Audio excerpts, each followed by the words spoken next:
소원이 이루어졌다는 가정을 지속하는 행동만이 당신의 마음에 미묘한 변화를 일으켜 원하는 변화를 삶에 가져올 수 있습니다. 모든 것이 당신의 지속적인 가정과 조화를 이루며 반응해야만 합니다.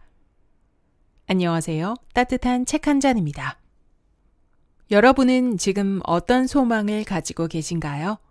어떤 일을 이루고 싶고 어떤 사람이 되고 싶나요? 자신이 꿈꾸던 삶을 현실로 만든 사람들을 보면 모두 한 가지 공통점이 있습니다. 바로 나는 반드시 그렇게 될 것이다 라는 확신을 가졌다는 점이죠. 약 100여 년 전 끌어당김의 법칙의 진술을 전파했던 네빌 고다드는 이렇게 말했습니다. 나는 이미 그것이다. 원하는 것을 이미 이루었다는 가정을 하고 행동하며 열망을 생생하게 상상하고 구체화하면 결국 그것이 나의 현실이 된다는 것이죠. 오늘은 신간, 나는 그것이다를 통해 이 가정의 법칙이 어떻게 우리의 삶을 바꿀 수 있는지 알아보고 원하는 현실을 창조해내는 방법에 대해 이야기해 보려 합니다. 지금부터 책 속으로 들어가 보겠습니다. 가능성을 현실로 바꾸는 힘. 삶에서 펼쳐지는 드라마는 당신의 가정이 삶의 모든 조건, 상황, 사건을 일으켜 만들어낸 심리적 산물입니다. 당신의 가정이 삶의 향방을 결정합니다. 따라서 당신이 가정에 끌려다니는 노예인지 아니면 가정을 지배하는 주인인지 깨달아야만 합니다. 가정의 주인이 된다는 말은 꿈도 꾸지 못했던 자유와 행복의 열쇠를 갖는다는 뜻입니다. 주인의 지배권을 얻고자 한다면 당신의 상상력을 의식적으로 정교히 통제해야 합니다. 다음과 같이 가정을 확립해 나가십시오. 열망하는 상태나 되고 싶은 사람의 이미지를 머릿속에 그리십시오. 이미 그 사람이 되었다는 느낌에 주의를 집중하십시오. 다시 말해, 먼저 의식 속에서 그 모습을 시각화해야 합니다. 그런 다음 열망하는 상태가 당신을 둘러싼 세계를 실제로 형성하고 있는 것처럼 그 안에 속한 자신을 느끼십시오. 그러면 당신의 상상력을 통해 한낱 머릿속 이미지가 눈에 보이는 확고한 현실로 변화합니다. 상상력을 통제하고 집중력을 한결같이 유지하는 것이 결정적 비결입니다. 당신은 이루고 싶은 목표를 향해 흔들림 없이 반복적으로 주의를 기울여야 합니다. 머릿속에서 이상을 창조하고 이미 그 이상을 이루었다고 가정해야 합니다. 그렇게 해야 자신과 이상을 동일시하고 마침내 이상적 상태로 변모할 수 있습니다. 이 과정의 중요성은 아무리 강조해도 지나치지 않습니다.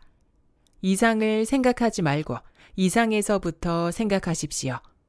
모든 상태는 그것을 생각하는 한 그저 단순한 가능성에 그치지만 그것에서부터 생각하면 압도적 현실이 됩니다. 당신이 가로막히는 이유는 상상력을 다스리지 못하고 소원이 이루어진 느낌에 충분히 집중하지 못하기 때문입니다. 상상력을 통제하는 데 실패하고 소원이 성취된 느낌에 꾸준히 주의를 기울이지 못하면 아무리 많이 기도하거나 경건한 행동을 하거나 간청하더라도 원하는 결과를 얻을 수 없을 것입니다. 당신이 원하는 이미지가 무엇이든 마음대로 떠올리고 상상 속에서 펼쳐진 모습이 실제 자연의 모습처럼 선명히 느껴질 때 당신은 운명의 주인이 됩니다. 더는 생각과 돈과 시간을 낭비해서는 안 됩니다. 삶의 모든 것은 이득이 따르는 투자여야 합니다. 가정의 법칙을 실천한 사람들. 가정의 법칙을 성공적으로 적용한 구체적 사례를 몇 가지 살펴본다면 매우 큰 도움이 될 것입니다. 다음은 사람들의 실제 경험담입니다. 각각의 사례는 문제를 명확히 드러내며 필요한 의식 상태를 달성하기 위해 상상력을 어떻게 사용했는지 자세히 설명하고 있습니다. 또한 모든 사례는 저와 직접적 연관이 있거나 당사자에게 들은 사실로 구성되었습니다. 이 이야기는 제가 모든 세부 사항을 알고 있는 저의 경험담입니다. 1943년 봄, 저는 막 징집되어 루이지애나에 있는 대규모 육군 부대에 배치되었습니다. 저는 간절히 군대에서 나가길 원했습니다. 그리고 오직 명예로운 방법으로 일이 이루어지길 바랐습니다. 제가 할 수 있는 유일한 방법은 제대 신청서를 제출하는 것이었습니다. 신청서는 부대 지휘관의 승인을 받아야만 효력이 발생합니다. 군 규정에 따라 지휘관의 결정은 최종적이었고 이의 제기도 용납되지 않았습니다. 저는 모든 필요한 절차에 따라 제대를 신청했습니다. 4시간이 되지 않아 신청서는 불가라고 적힌 채 반려되었습니다. 저는 군 내의 상급기관이나 민간기관에 이의를 제기할 수 없다고 확신하고 의식 안으로 돌아와 가정의 법칙에 의지하기로 마음먹었습니다. 저는 의식이 유일한 현실이며 특정한 의식 상태가 앞으로 마주할 사건을 결정짓는다는 사실을 깨달았습니다. 그날 밤 침대에 누운 다음 잠에 빠지기 전까지 저는 가정의 법칙을 의식적으로 사용하는 데 집중했습니다. 상상 속에서 뉴욕에 있는 저의 아파트에 있다고 느끼며 아파트를 눈에 선하게 그려나갔습니다. 즉, 마음의 눈으로 아파트를 실제로 바라봤습니다. 익숙한 방들과 모든 가구를 머릿속에서 선명하고 생생하게 그렸습니다. 저는 이미지를 또렷하게 시각화했고 침대에 등을 대고 누운 채 신체를 완전히 이완시켰습니다. 잠에 가까운 경계 상태를 유도했고 동시에 집중력의 방향을 통제하며 유지해 나갔습니다.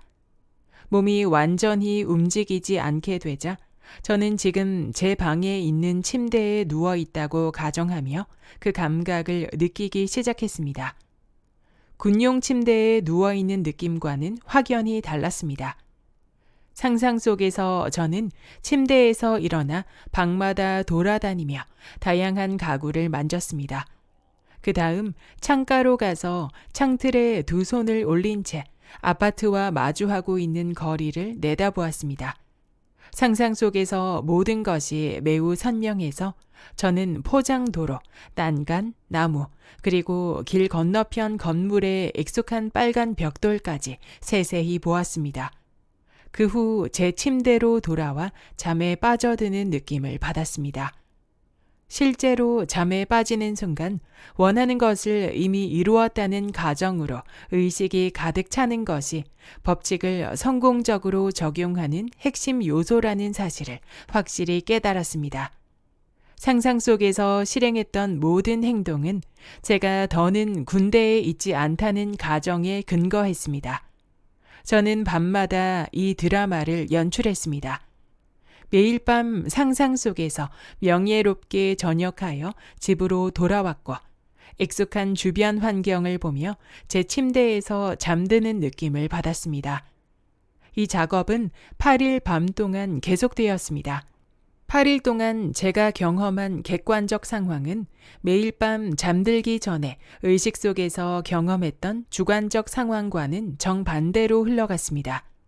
하지만 9일째 되던 날, 대대 본부에서 제게 전역 신청서를 새로 쓰라는 명령을 내렸습니다. 신청서 작성이 끝나자마자 저는 대대장 사무실로 가서 보고하라는 명령을 받았습니다. 면담 중에 대대장은 제게 여전히 제대를 희망하는지 물었습니다. 제가 그렇다고 대답하자 대대장은 개인적으로는 제대 승인에 동의하지 않고 강한 반대 의견을 갖고 있지만 이 점은 차치하고 저의 제대를 승인하기로 했다고 말했습니다. 몇 시간 후 제대 신청은 승인되었고 저는 민간인의 몸이 되어 집으로 가는 기차에 몸을 실었습니다. 이 사례는 가정의 법칙을 적용하고 눈에 보이는 결과가 나타나는데 짧은 시간이 걸렸기 때문에 특히 흥미롭습니다. 매우 유명한 여성이 깊은 고민을 안고 저를 찾아왔습니다. 그녀는 도시에 매우 멋진 아파트와 커다란 시골 별장을 소유하고 있었습니다. 하지만 여기저기 돈 들어갈 데가 많은 데 비해 그녀의 수입은 그다지 크지 않아서 가족과 함께 여름 동안 별장에서 지내려면 아파트의 임대 계약이 꼭 이루어져야 했습니다.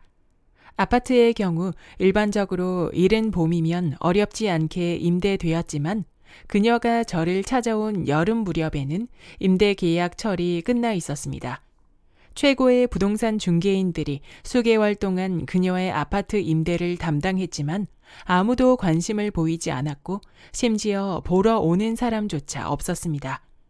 그녀가 곤란한 심경을 토로하자 저는 어떻게 가정의 법칙을 문제 해결에 적용할 수 있는지 설명했습니다. 그리고 곧장 입주를 원하는 사람에게 아파트가 임대되었다고 상상하고 그것을 사실이라 가정하면 실제로 임대될 것이라고 조언했습니다. 아파트가 이미 임대되었다는 사실을 자연스럽고 당연하게 느끼기 위해 당장 오늘 밤 잠자리에 들 때 아파트가 갑자기 임대된다면 그녀가 머무를 만한 곳에서 자는 상상을 하라고 권유했습니다. 그녀는 그 생각을 재빨리 이해했습니다. 그리고 만약 그런 상황이라면 아직 시골 별장의 여름맞이 준비를 마치지 않았더라도 별장에서 잘 것이라고 대답했습니다. 그녀의 상담은 목요일에 진행되었습니다. 토요일 아침 9시에 그녀는 시골 별장에서 들뜨고 행복한 목소리로 제게 전화를 걸었습니다. 목요일 밤 그녀는 잠자리에 들어가 도시 아파트에서 꽤 멀리 떨어진 시골 별장의 침대에서 자는 상상을 하며 생생한 감각을 느꼈습니다. 이튿날인 금요일, 그녀의 모든 요구사항을 충족하는 책임감 있는 사람이 나타나 아파트에 큰 관심을 보였습니다. 그녀는 그가 그날 바로 입주하는 조건으로 아파트를 임대했다고 전했습니다. 이 이야기는 뉴욕에서 활동하는 한 기업의 임원이 가정의 법칙을 성공적으로 사용한 사례입니다. 1950년 가을 유명한 은행의 임원이 자신이 처한 심각한 문제를 제게 털어놓았습니다.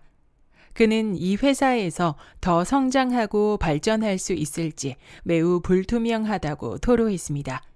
그는 자신이 중년에 접어들었고 지위와 수입에서 뚜렷이 향상된 대우를 받을 만하다고 생각했습니다. 그래서 상사들에게 요구사항을 터놓고 말했지만 그들은 어떤 두드러진 개선도 불가능하다고 솔직히 답하며 불만이 있으면 다른 직장을 찾아봐도 괜찮다고 넌지시 말했습니다. 이 말은 당연히 그의 불안감만 부추겼습니다.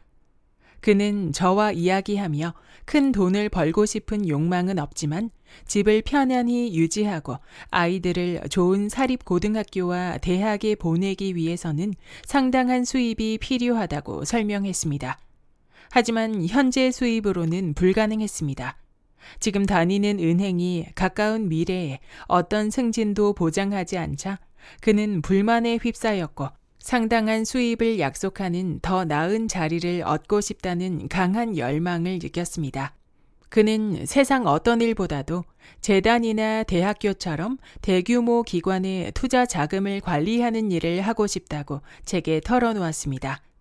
저는 가정의 법칙을 설명하며 현재 상황은 그저 자신이 가진 관념이 구현된 결과에 불과하고 자신이 처한 상황을 바꾸고 싶다면 자기 관념을 바꾸면 된다고 분명히 밝혔습니다. 의식의 변화를 일으켜 상황을 바꾸기 위해 저는 그에게 매일 밤 잠들기 전에 이 절차를 따르라고 당부했습니다. 상상 속에서 그는 삶에서 가장 중요하고 성공적인 하루를 마쳤다고 느껴야 했습니다. 그는 바로 그날 정확히 자신이 원하는 직책을 맡으며 그동안 열망했던 단체에 합류하는 계약을 완료했다고 상상해야 했습니다. 저는 그에게 그 느낌으로 마음을 가득 채우는 데 성공하면 분명 안도감이 찾아올 것이라고 말했습니다. 이러한 감정 속에서 그의 불안과 불만은 과거의 일이 되며 그는 열망이 실현된 상태에서 비롯된 만족감에 빠져들 것입니다. 저는 그에게 모든 절차를 충실히 따르고 실천하면 분명 원하는 직책을 얻을 것이라고 장담하며 대화를 마무리했습니다. 이때가 12월 첫째 주였습니다. 매일 밤 그는 예외 없이 모든 절차를 따랐습니다. 2월 초 세계에서 가장 부유한 재단에 속하는 한 단체의 이사가 그에게 재단의 투자 업무를 담당하는 임원직에 관심이 있는지 물었습니다. 짧은 논의 끝에 그는 이 제안을 받아들였습니다. 오늘날 그는 월등히 더 높은 수입과 꾸준한 발전이 보장된 곳에서 자신이 원했던 직책보다 훨씬 더 높은 위치에서 일하고 있습니다. 가정의 법칙을 시도했을 때 실패하는 경우를 다루지 않는다면 이 책은 완전하지 않을 것입니다. 당신이 가정의 법칙을 적용하다가 수많은 실패를 경험했거나 앞으로 실패하게 될 가능성은 얼마든지 있습니다. 특히 정말 중요한 문제에서 실패를 겪는 경우가 대다수입니다. 이 책을 읽고 가정의 법칙을 적용하는 방법과 작동 원리를 철저히 이해한 뒤 강렬한 열망을 실현하기 위해 법칙을 충실히 적용하다가 실패한다면 그 원인은 무엇일까요? 충분히 지속했습니까? 라는 질문에 당신이 네, 그렇습니다. 라고 답할 수 있더라도 당신의 열망이 여전히 이루어지지 않았다면 과연 실패 원인은 어디에 있을까요? 이 질문에 대한 답이 가정의 법칙을 성공적으로 사용할 때 가장 중요한 요소로 작용합니다. 가정이 현실이 되는 시간, 즉 열망이 실현되는 데 걸리는 시간은 당신이 이미 열망하는 존재가 되었고 원하는 것을 갖고 있다는 느낌을 얼마나 자연스럽게 느끼는지와 정확히 비례합니다. 이때의 실패 원인은 바로 상상 속 자신의 모습이 자연스럽게 느껴지지 않는다는 것입니다. 당신의 열망이 무엇이고 당신이 가정의 법칙을 얼마나 충실하고 영리하게 따르는지와는 상관없이 원하는 모습을 자연스럽게 느끼지 못한다면 당신은 그 상태에 다다를 수 없을 것입니다. 더 나은 직업을 얻는 일이 자연스럽게 느껴지지 않으면 더 나은 직업을 얻지 못할 것입니다. 열망을 실현하는 과정과 실패 원인의 전반적 원리가 성경 구절에 분명히 표현되어 있습니다. 여러분은 여러분의 죄 안에서 죽습니다. 이 말은 당신이 현재 상태에서 열망하는 상태로 초월하지 못한다는 의미입니다. 그렇다면 어떻게 해야 자연스럽게 느낄 수 있을까요? 비결은 한 단어, 바로 상상력에 있습니다. 매우 간단한 예시를 들겠습니다. 당신이 커다랗고 무거운 철제 의자에 단단히 묶여 있다고 가정해 보십시오. 당신은 달릴 수 없으며 사실 걷는 일조차 불가능할 지경입니다. 이러한 상황에서 달리기는 자연스럽지 않으며 당신 역시 그것을 자연스럽게 여기지 않을 것입니다. 하지만 달리는 모습을 상상하는 일은 쉽습니다. 그 순간 당신의 의식은 상상 속에서 달리는 장면으로 가득 차고 당신은 묶여 있다는 사실을 잊어버립니다. 상상 속에서 당신의 달리기는 완벽히 자연스러웠습니다. 자연스러운 느낌은 원하는 상상으로 의식을 채워 나가는 일을 꾸준히 실행함으로써 얻을 수 있습니다. 자신이 원하는 존재가 되었거나 원하는 것을 가졌다고 상상하십시오. 발전은 오직 당신의 상상에서 시작될 수 있으며 현재 수준을 초월하려는 당신의 열망이 바로 그 원천입니다. 당신이 진정으로 문자 그대로 느껴야만 하는 것은 상상력과 함께 모든 것이 가능하다는 사실입니다. 변화는 변덕스러운 행동 때문이 아니라 의식이 변화하면서 일어난다는 사실을 깨달으십시오. 당신은 열망하는 결과를 얻기 위해 꼭 필요한 의식 상태를 얻거나 유지하는 일에 실패할지 모릅니다. 하지만 의식이 유일한 현실이며 당신의 특정한 세계를 창조하는 오직 한 분뿐인 창조주라는 진리를 당신의 전체 자아에 깊게 새겨 놓으면 성공이나 실패가 전적으로 당신의 손에 달려 있다는 점을 알게 될 것입니다. 당신이 특정 상황에 필요한 의식 상태를 충분히 유지할 만큼 훈련이 되어 있든 그렇지 않든 그 사실은 법칙의 진실성에 영향을 미치지 않습니다. 가정을 계속해서 유지한다면 사실로 굳어질 것입니다. 큰 실망과 비극을 겪더라도 법칙의 진실성을 계속 확신하십시오. 심지어 인생의 빛이 꺼지고 세상은 여전히 낮은 듯 계속 흘러가는 것처럼 보일 때도 확신은 지속해야 합니다. 당신의 가정이 실현되지 않았다고 해서 가정의 실현은 거짓이라는 말을 믿어서는 안 됩니다. 가정이 실현되지 않는다면 그 이유는 당신의 의식 속에 어떤 오류나 약점이 있기 때문입니다. 하지만 오류와 약점은 극복할 수 있습니다. 그러므로 당신이 이미 자신이 원하는 사람이 되었다고 느끼면서 점점 더 높은 수준을 달성하기 위해 나아가십시오. 그리고 가정이 현실이 되는데 걸리는 시간은 가정을 자연스럽게 느끼는 정도에 비례한다는 점을 기억하십시오.